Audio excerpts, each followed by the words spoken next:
Boa noite, quero dar as boas-vindas a todos, dizer que é uma alegria estar aqui e ouvir os irmãos recitando a palavra de Deus, especialmente este trecho tão especial das Escrituras, que nós estamos memorizando nesta semana. Texto bonito para a gente lembrar também em nossas refeições, nosso momento devocional, seguramente isso fará bem para nós, para o nosso crescimento e aprendizado. Vamos abrir as nossas Bíblias, a Epístola do Apóstolo Paulo aos Filipenses, capítulo 1, a partir do verso 27 ao 30, de Filipenses 1.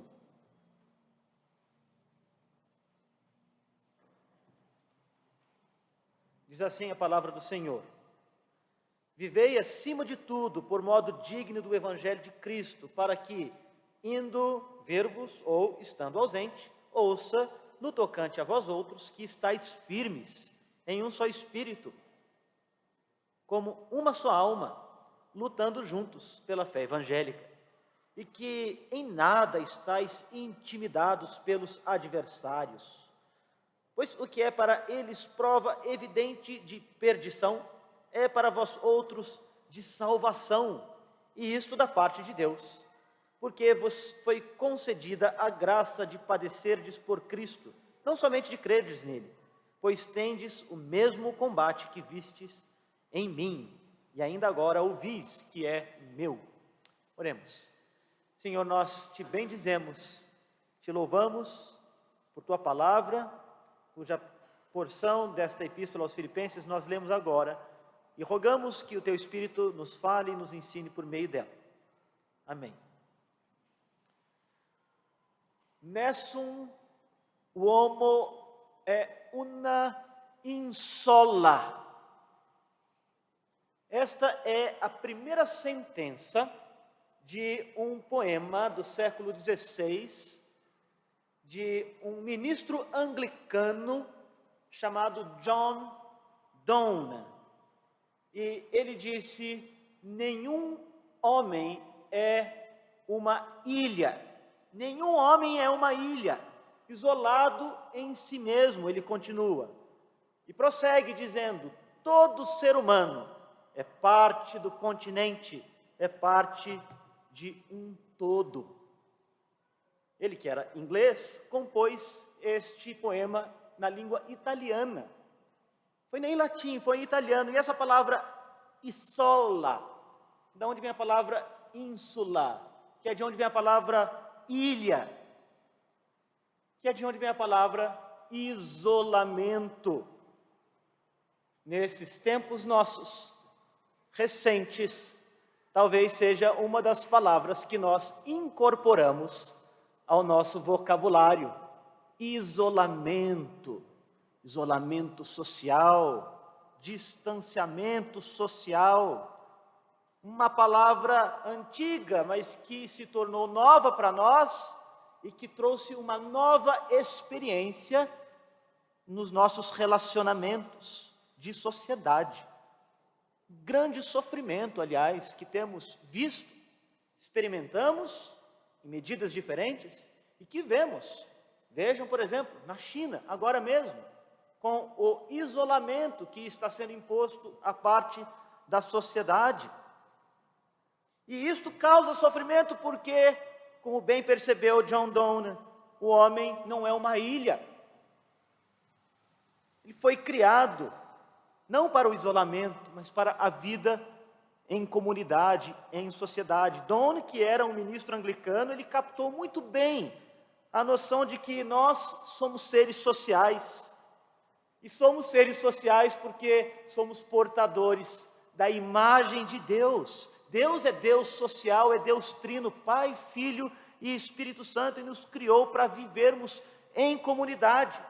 E neste trecho da Epístola do Apóstolo Paulo à igreja de Filipos, o apóstolo que encontra-se encarcerado, ele mesmo que houvera sido o missionário que, junto de outros colegas, plantou esta igreja esta que agora enfrenta dificuldades, oposição por causa do Evangelho. Ele escreve a estes irmãos, chamando-os a estarem sempre juntos, a terem uma disposição só de coração, como ouvimos hoje pela manhã na mensagem pregada por pastor Gilson, a terem uma mesma mente, a mente de Cristo, a compartilharem essa mesma mente.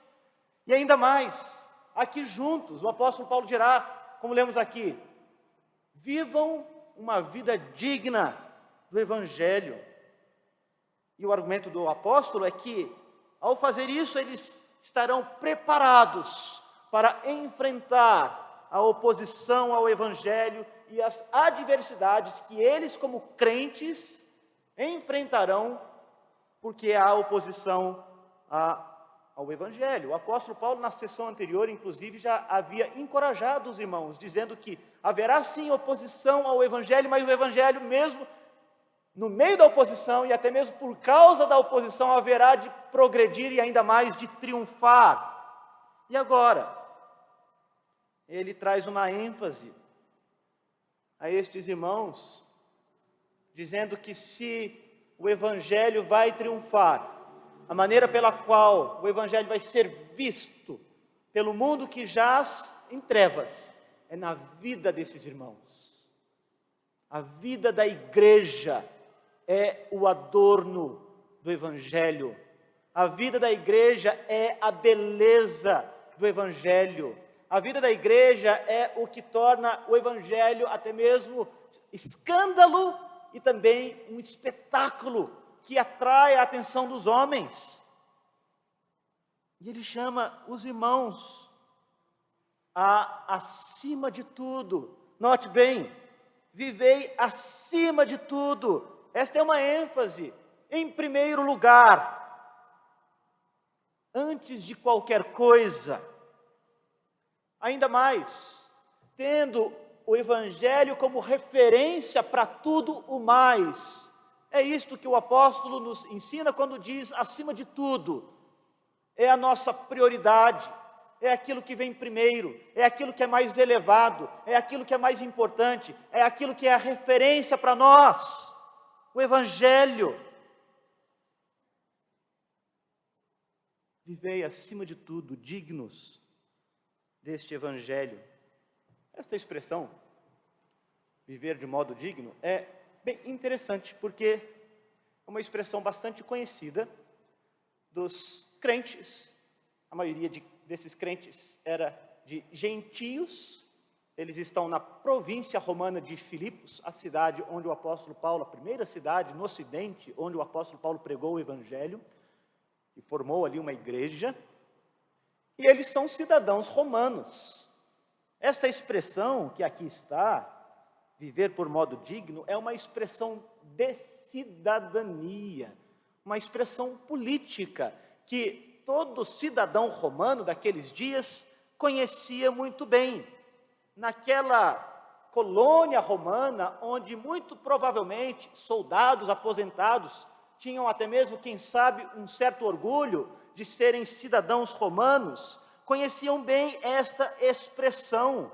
E o apóstolo Paulo utiliza-se desta expressão para dizer a eles que eles são cidadãos, não do Império Romano, mas da pátria celestial. Aliás, essa é a linguagem que ele vai utilizar um pouco mais adiante, aqui no capítulo 3. Ele vai dizer, vocês são cidadãos da pátria celestial. Capítulo 3, verso 20. Veja só o que ele diz ali. Pois a nossa pátria está nos céus, de onde também aguardamos o Salvador, o nosso Senhor Jesus Cristo. Olha, vocês são cidadãos romanos, mas isto não é nada. A cidadania deste mundo, deste século, com os seus valores, com os seus ideais, com o seu governo, com tudo o que isto representa, embora seja uma realidade temporal para nós, não representa a nossa real identidade, porque nós, os que fomos atraídos pelo Evangelho de Jesus, não somos cidadãos deste reino, a nossa pátria é outra. O nosso passaporte mostra que, embora estejamos aqui, neste lugar, a nossa pátria, o nosso lar, nosso país, a nossa nação, a nossa etnia é celestial, é do céu. Nossa pátria está nos céus, que é o lugar de habitação do Pai, Filho e Espírito Santo. Paulo lembra então que essa pátria nossa está nos céus, e ele apela agora a esta cidadania celestial, lembrando que nós, os crentes, que os filipenses, e todos quantos se identificam também com este santo evangelho, são cidadãos de outro reino, e têm um outro rei, ao qual estão submetidos. O apóstolo Paulo vai dizer que o que rege este reino é o Evangelho. A palavra que rege, que forma este reino é o Evangelho. Sejam cidadãos do Evangelho acima de tudo, diz-nos o apóstolo Paulo. Sejam cidadãos do Evangelho. Se de um lado o apóstolo Paulo falou do progresso e do triunfo do Evangelho, aqui ele fala da beleza e do adorno que o Evangelho representa na vida da igreja. E atente bem, todos os verbos aqui, todos os pronomes estão no plural. O apóstolo Paulo não dirige-se a indivíduos, ele dirige-se a um corpo. Ele não está pensando em uma ação individual em ilhas, mas em um continente. Está falando da igreja, homens e mulheres, alcançados pelo Evangelho, pela graça. Ele está chamando a igreja, corporativamente, coletivamente, no seu corpo, a viver de modo digno do Evangelho. E com isso ele nos ensina que o Evangelho, ele fornece o motivo e também o padrão, quer dizer, o modelo pelo qual nós devemos viver, como os crentes devem viver. O Evangelho nos mostra exatamente como nós devemos ser, como devemos pensar, como devemos agir, como devemos nos portar neste mundo. É o Evangelho. Mas que Evangelho é este que o apóstolo Paulo fala? Ele já usou essa expressão tantas vezes aqui nesta epístola e tantas outras. E nós que temos em nosso país, crescentemente, profissões de fé evangélica, devemos considerar com atenção o que significa viver de modo digno do Evangelho. Porque não será difícil. Se nós atentarmos para o que a Escritura nos ensina sobre o Evangelho, nós verificamos que há muitos evangélicos sem Evangelho, que há um tipo de cristianismo sem Cristo, sem cruz. Mas o Evangelho acerca do qual o apóstolo Paulo fala, é aquele mesmo que ele pregou em Filipos, conforme nos é registrado em Atos capítulo 16. E o Evangelho que ele espalhou por toda a Ásia e por toda a Europa, durante a sua missão, e até mesmo das suas algemas, da cadeia onde ele se encontrava, da prisão onde se encontrava em Roma, ele pregava este Evangelho, anunciava este Evangelho, a saber, a boa notícia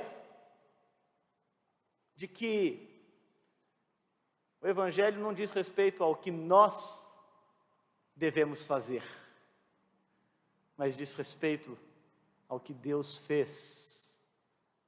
O Evangelho não é o que nós fazemos, mas é o que Deus fez. E o que Deus fez foi amar o mundo de tal maneira que nos deu o seu Filho unigênito, para que todo aquele que nele crê não pereça, mas tenha a vida eterna. O Evangelho é que Deus enviou o seu Filho Jesus ao mundo. Este Jesus que, tendo vivido uma vida santa, morreu por nossos pecados e ressuscitou para a nossa justificação. O profeta Isaías dirá de Jesus, antes mesmo da sua vinda, que ele tomou sobre si as nossas enfermidades e as nossas dores ele levou sobre si. Foi traspassado por causa das nossas transgressões, moído por causa das nossas iniquidades. E o castigo que nos traz a paz estava sobre Cristo, e por suas pisaduras, suas feridas, nós fomos sarados.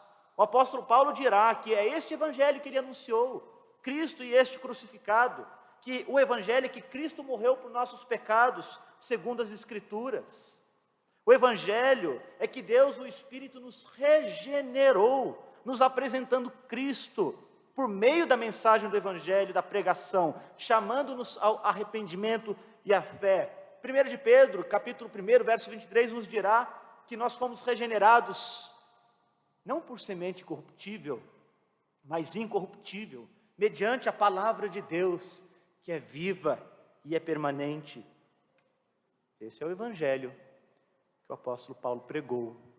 Este é o Evangelho que o apóstolo Paulo agora está dizendo, deve informar a maneira como nós vivemos.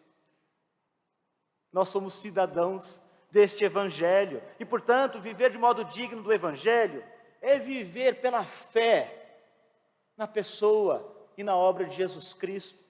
Nós tiramos dos nossos esforços, da nossa religiosidade, da nossa sagacidade, da nossa inteligência, da nossa sabedoria humana, toda a esperança, nos despimos dessa esperança vã, vazia, que muitas vezes colocamos em nós, que a humanidade coloca nos próprios homens, nos políticos, nas políticas, quer dizer, nas leis, no avanço tecnológico e em tudo mais. Não é nisto que está a nossa esperança. Aquele que vive de modo digno do Evangelho, ele se despe de todas essas coisas e ele deposita a sua confiança, a sua fé em Jesus e em Jesus somente. Sua esperança, sua trajetória de vida agora, ela é toda referenciada por Cristo. Você deve viver de modo digno do Evangelho.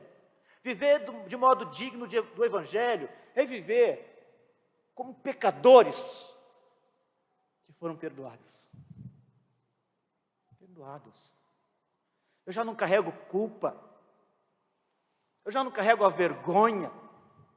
Eu já não trago comigo o conflito de alma.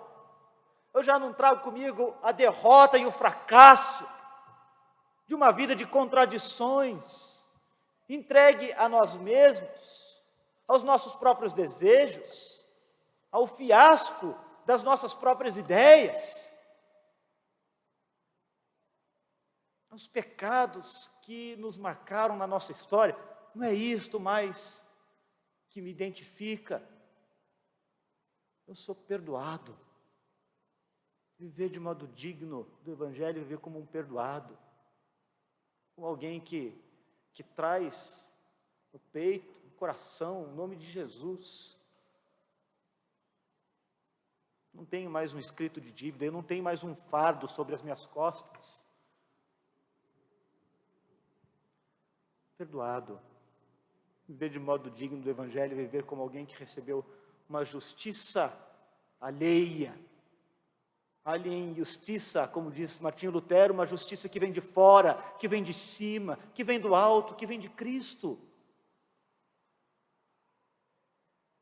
Então, a confiança com a qual eu me porto neste mundo, não é porque eu me sinto capaz em mim mesmo de lidar com os meus dilemas internos, mas é porque Cristo lidou com esses dilemas lá na cruz. Perdoado. Viver de modo digno do Evangelho é viver uma vida de morte. Viver de modo digno do Evangelho é atender aquilo que Jesus disse, de nos negarmos a nós mesmos, quer dizer, negarmos quem nós somos, a nossa trajetória antes de Cristo, os nossos pecados, é tomarmos a nossa cruz e seguirmos ao Senhor Jesus Cristo, é nos dispormos a morrer todos os dias para este mundo e para nós mesmos, para as obras do maligno, e a vivermos para Cristo. O apóstolo Paulo dirá, e toda a Escritura vai nos ensinar, que nós em Cristo nos despimos da nossa velha humanidade, e em Cristo também nos revestimos de uma nova humanidade, segundo a estatura de Cristo, segundo a mente de Cristo, de modo que não serão as coisas e as ideias da cidade dos homens que haverão de pautar o meu pensamento, os meus valores, os meus relacionamentos, mas a mente de Cristo, porque nós somos chamados a viver acima de tudo, dignos desse evangelho.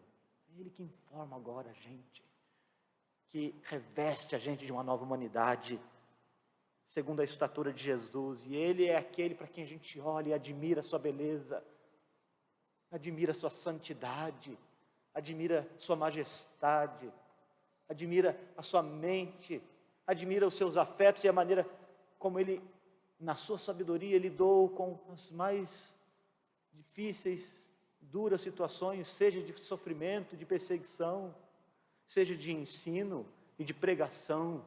Cristo passa a ser aquele a quem nós olhamos e seguimos, para vivermos de modo digno do Evangelho. Viver de modo digno do Evangelho é amar o Evangelho e reconhecer neste Evangelho a mensagem mais poderosa da terra, a mensagem por meio da qual homens e mulheres são trazidos para um novo relacionamento com Deus, o seu Criador, a mensagem pela qual nós recebemos a graça da salvação, a mensagem pela qual o nome de Cristo é pregado e é exaltado entre os homens, aquele que vive de modo digno do Evangelho, e digo mais, aqueles que vivem, a igreja que vive de modo digno do Evangelho, é uma igreja que proclama este Evangelho, que anuncia este Evangelho, que faz deste Evangelho a sua grande bandeira, que tem embaixadores deste reino celestial falando do Evangelho, semeando este Evangelho, proclamando este Evangelho. Bem, é isso que o apóstolo Paulo chama os filipenses a fazer. Ele está dizendo, olha, vivam de modo digno desse Evangelho, acima de tudo, acima de tudo. E sabe de uma coisa, o apóstolo, que uma espécie de pai daqueles irmãos, né? Que ele plantou aquela igreja, ele diz, olha, eu vou ter alegria de ouvir isso sobre vocês. Ele estava preso, mas com a expectativa de visitá-los. Não é? A gente lê aqui no verso 27, fala assim, olha, quando eu for até vocês, mas mesmo que eu não for, eu quero ouvir que esta é a realidade da vida de vocês, que essa beleza do Evangelho, ela é vista na vida dessa igreja. O apóstolo Paulo diz que quer ver isso na vida dos irmãos, porque ele se alegra com o progresso da fé da igreja. Que coisa bonita que o apóstolo Paulo nos ensina a anelarmos o nosso coração, que a igreja de Cristo seja adornada pelo Evangelho e a desejar ver isto. Que loucura quando a gente vê até mesmo rivalidades entre igrejas cristãs. Nós devemos orar para que as igrejas que professam ser de Cristo, que elas embelezem este mundo com o Evangelho, e experimentar uma unidade real em torno desta mensagem poderosa e salvadora que é o Evangelho. E o apóstolo Paulo diz que quer ver isso na vida dos irmãos, ele quer ver isso na vida da igreja, ele quer ter essa alegria. Isso nos fala muito daquilo que é prioridade ao apóstolo Paulo, nos oferece um modelo de como nós mesmos devemos olhar as igrejas, desejando ver a beleza do Evangelho na vida da igreja, do povo de Deus, e ter esta alegria de ouvir dizer, olha, aquela igreja é uma igreja saudável na fé, é uma igreja que anuncia o Evangelho, uma igreja que vive de modo digno do Evangelho. Que emblema bonito para se ter como uma igreja. O apóstolo Paulo quer ter essa notícia. Ele quer ter essa notícia porque ele sabe que se a igreja vive de modo digno do Evangelho, é porque essa igreja ama o Evangelho. Ainda mais, é porque isto é fruto da obra do Espírito na vida da igreja. O apóstolo Paulo quer receber notícias, porque ele sabe que é uma igreja verdadeiramente evangélica estará firme no dia da oposição para enfrentar as adversidades, as lutas, os refregas que virão. E eles vêm, gente. Ou não? Não é mesmo? Eles vêm. O apóstolo Paulo sabe que vem, porque ele mesmo está preso por conta disso, está na cadeia. E ele sabe que tem irmãos lá em Filipos, aliás, desde a ocasião em que ele plantou aquela igreja, que enfrentavam lutas por causa do Evangelho. E ele sabe que essa mensagem, ela incomoda, ela mexe ali com o âmago do ser humano. Ela provoca algumas reações de oposição mesmo, de ira, de ódio, de uma sanha assassina.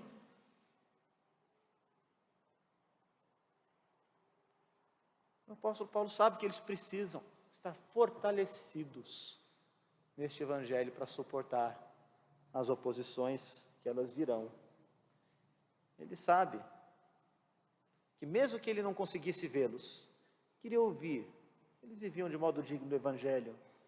Porque viver de modo digno do evangelho, gente, é viver para Cristo.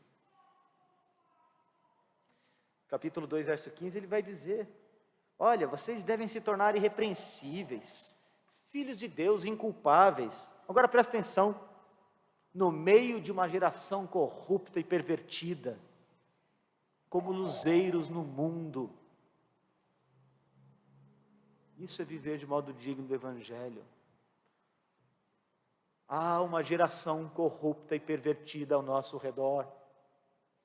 Há gente que odeia Cristo e a sua mensagem, o seu evangelho, que odeia a lei de Deus,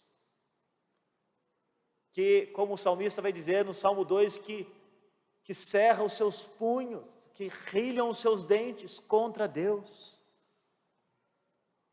Uma geração perdida.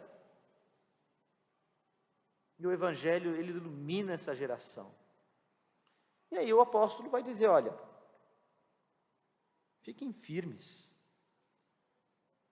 para que quando eu ouvir de vocês, estejam firmes. Tem 4 sentenças importantes que ele usa aqui, Ele chama esses irmãos a estarem firmes.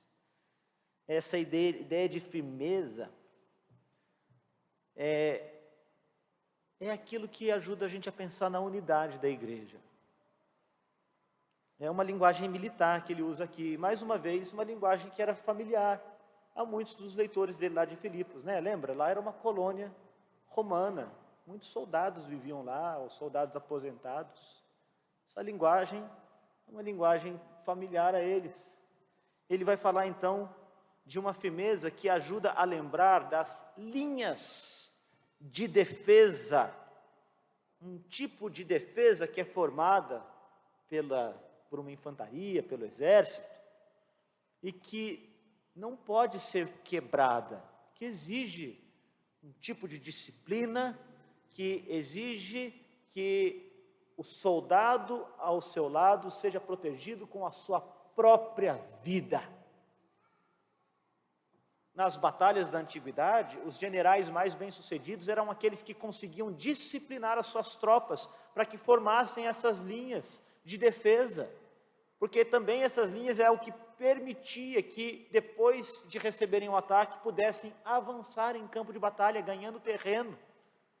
Os exércitos menos disciplinados eram aqueles que eram muitas vezes ferozes, com alguns guerreiros até valorosos, muito fortes, muito valentes, muito poderosos, mas que se espalhavam, que não se juntavam, que não se aglomeravam, que se isolavam.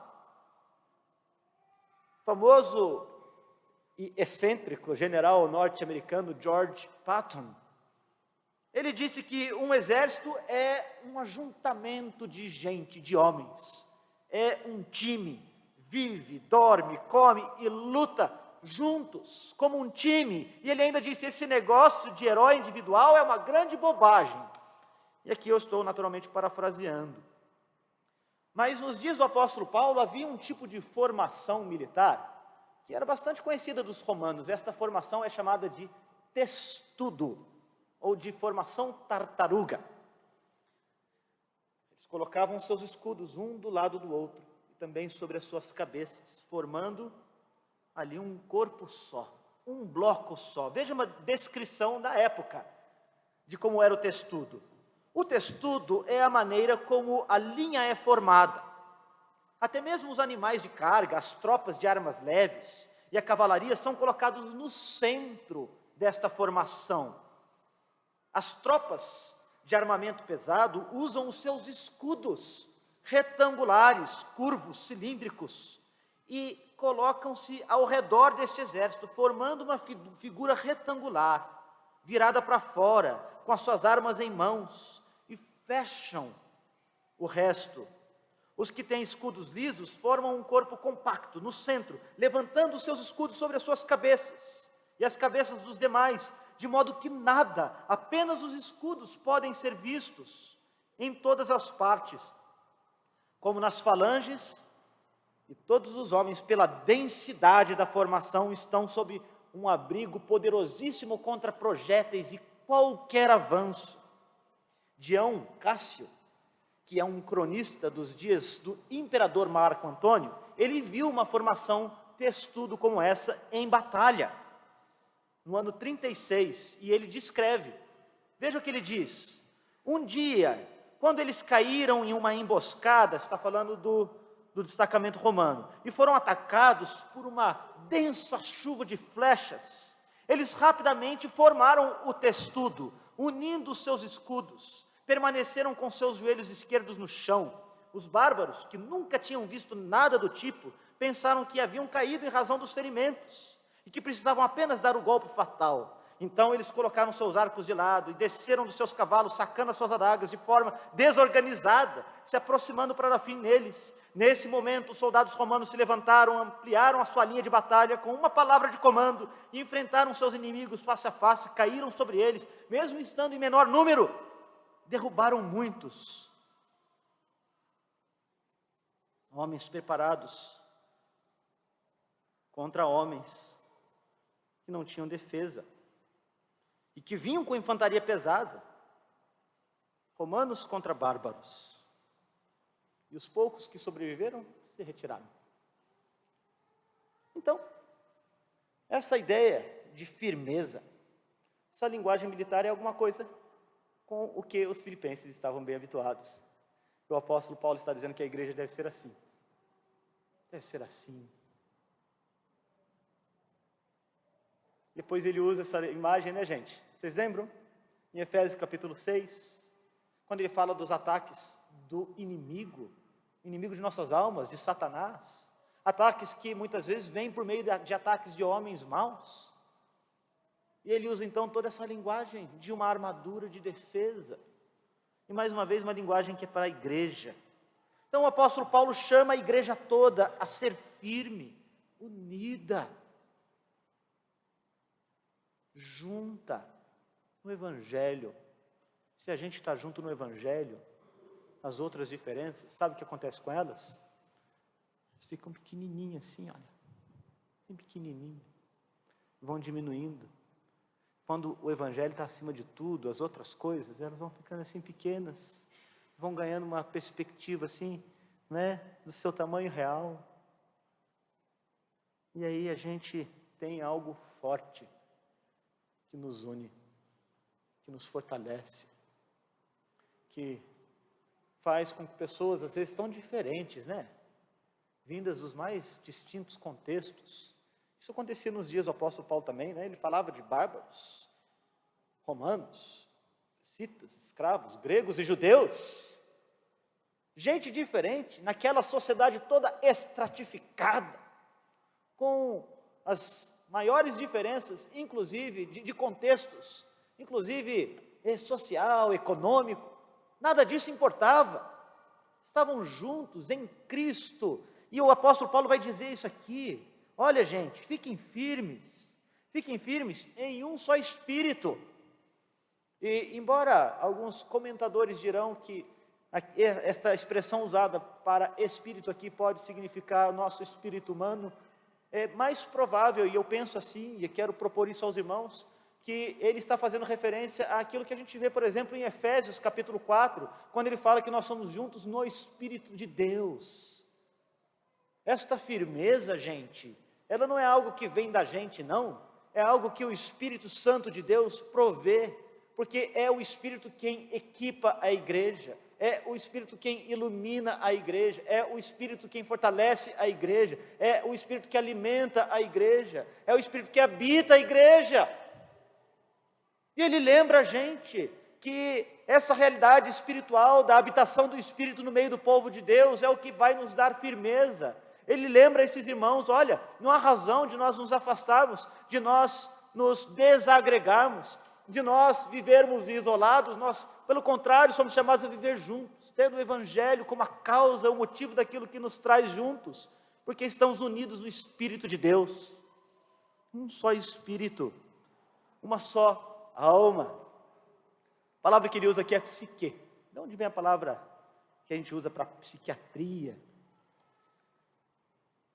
É mente. Mais uma vez, hoje ouvimos uma palavra tão abençoada, que nos lembrou que nós devemos ter a mente de Cristo, frônesis de Cristo. O apóstolo Paulo vai dizer aqui que tudo que é respeitável, que é justo, que é puro, que é amável, que é de boa fama, que é virtuoso, se algum louvor existe, que seja isso que ocupe o vosso pensamento. Porque nós estamos no Espírito firmes, nós compartilhamos, gente, uma mesma mente. Nós somos chamados aqui a possuir essa mente de Cristo, a encher a nossa mente com aquilo que é respeitável, com aquilo que é belo e santo. Sabe por quê? Porque isso não vai dar mais lugar, tanto para que as coisas feias e sujas que estão nesta geração corrupta, como diz aqui, e pervertida, e que também lança suas ideias.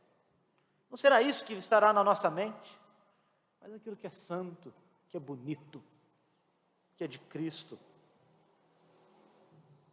E aí, em uma só alma, uma só mente, no Espírito de Deus, nós lutamos juntos. Esse juntos aqui é lado a lado, testudo,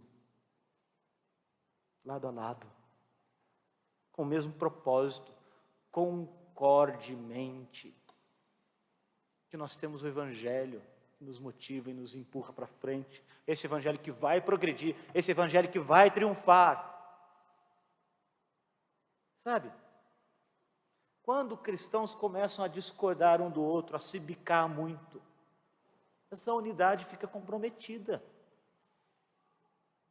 Quando até mesmo, veja só, e nos nossos dias, nós enfrentamos tentações terríveis que podem causar divisão nas nossas igrejas, podem causar divisão, quem sabe até entre nós, opiniões políticas, que às vezes podem dividir, e se isso acontece, é porque essas opiniões políticas estão acima do Evangelho e não podem, porque o Evangelho é que deve estar acima de tudo. O Evangelho, vivei acima de tudo, de modo digno do Evangelho.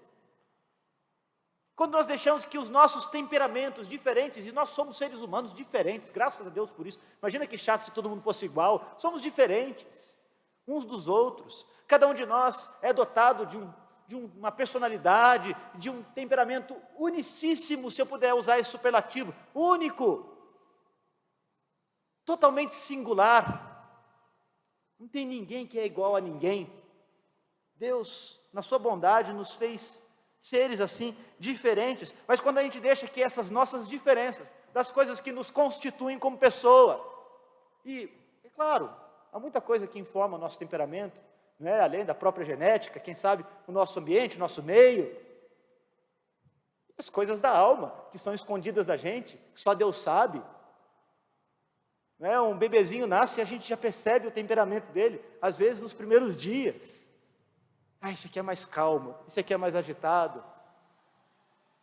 E nós temos essas coisas todas, isso é normal, mas quando a gente permite que essas diferenças nossas, do nosso temperamento, nos dividam, nós perdemos a unidade. Isso significa que estamos deixando que essas coisas nossas estejam acima do Evangelho. Não, é o Evangelho que precisa informar a nossa unidade, gente. É o Evangelho. Quando a gente deixa que as nossas diferenças culturais, que as nossas diferenças sociais, educacionais, econômicas, causem separação entre nós. Nós passamos a criar nichos, igrejas, que muitas vezes são formadas com demografias específicas. Essa aqui é só para jovens, essa aqui é só para idosos, essa aqui é só para quem tem dinheiro, essa é classe alta, essa é classe baixa. O que é isso? Que loucura é essa?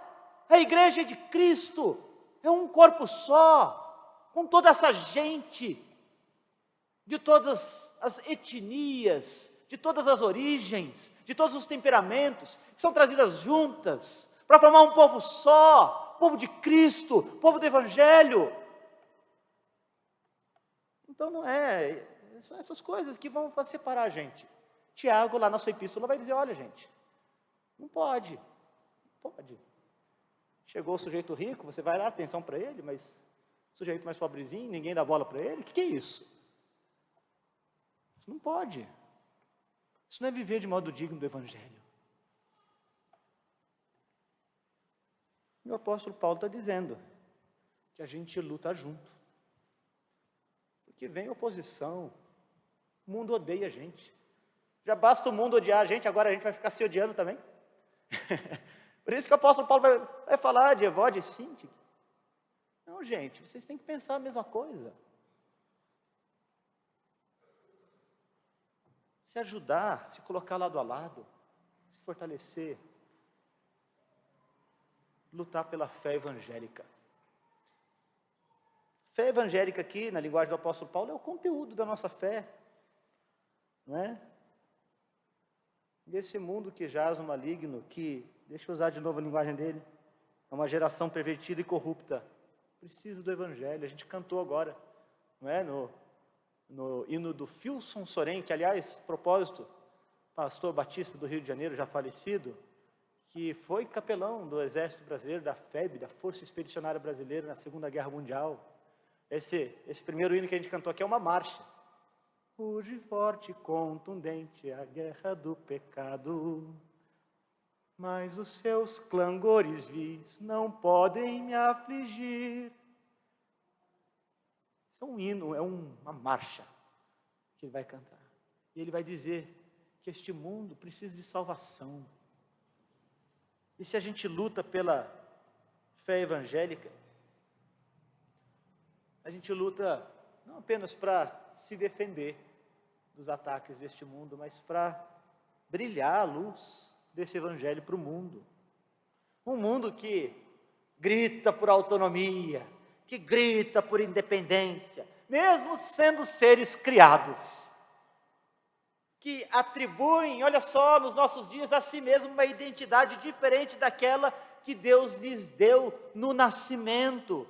Nós lemos no Salmo 139 que nós somos tecidos pela mão de Deus, de modo assombrosamente maravilhoso, e agora até mesmo alguns pais estão dizendo aos seus filhos que eles podem alterar essa realidade que Deus impôs sobre eles, algo que seja contrário à sua natureza, à sua formação biológica.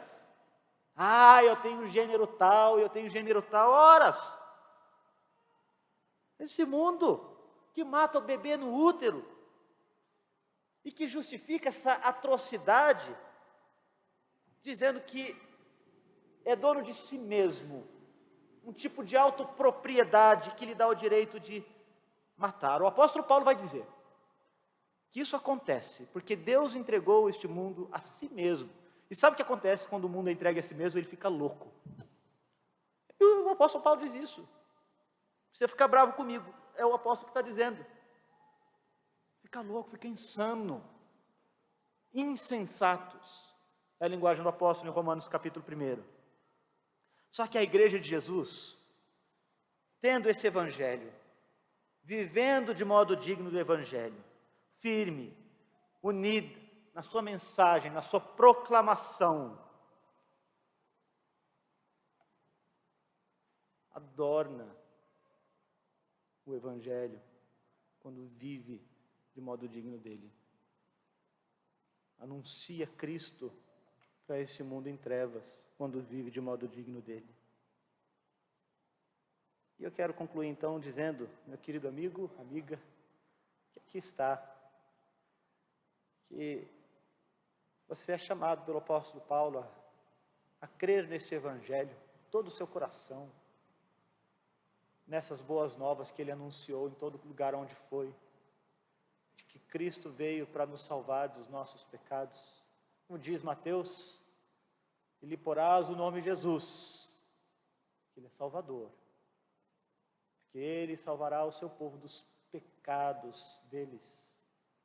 Nós somos chamados a crer em Cristo, a crer em Jesus, colocar toda a nossa fé e nossa esperança nele. E você recebe esse convite do apóstolo, esse convite da Escritura, esse convite do Espírito de Deus. Creia em Cristo, creia em Cristo e faça parte do exército de Deus, faça parte do exército do Evangelho. Você que é crente, que já confessou Cristo, que já professou crer no Evangelho, viva de modo digno desse Evangelho, como um perdoado, como um salvo, como um santo, junto dos seus irmãos, colocando o Evangelho acima de tudo, das querelas, das dificuldades, das lutas, das separações. Isso vai te dar firmeza no espírito. E aí você vai suportar a oposição. Isso que o apóstolo Paulo fala no finalzinho aqui. Assim a gente suporta a oposição. Que Ele nos dê essa graça, então. Hoje, Igreja Batista da Graça, vivemos de modo digno do Evangelho de Jesus. Oremos. Senhor, nós te bendizemos pelo Santo Evangelho e agradecemos porque esta mensagem tão poderosa chegou até nós e por meio dela o Senhor nos tem atraído para si. Nós te bendizemos e pedimos que o Senhor nos ajude, como igreja, a vivermos unidos, firmes nesta fé evangélica, enfrentando as dificuldades e oposições que virão, assim como também anunciando e fazendo progredir este Evangelho, porque ele há de triunfar, e a causa de Cristo há de triunfar, e o nome de Cristo será exaltado. Nós temos a graça e o privilégio de fazermos parte desse povo, e pedimos que o Senhor nos ajude a vivermos de modo digno desta grande revelação do Senhor. Nós oramos em nome de nosso Salvador. Amém.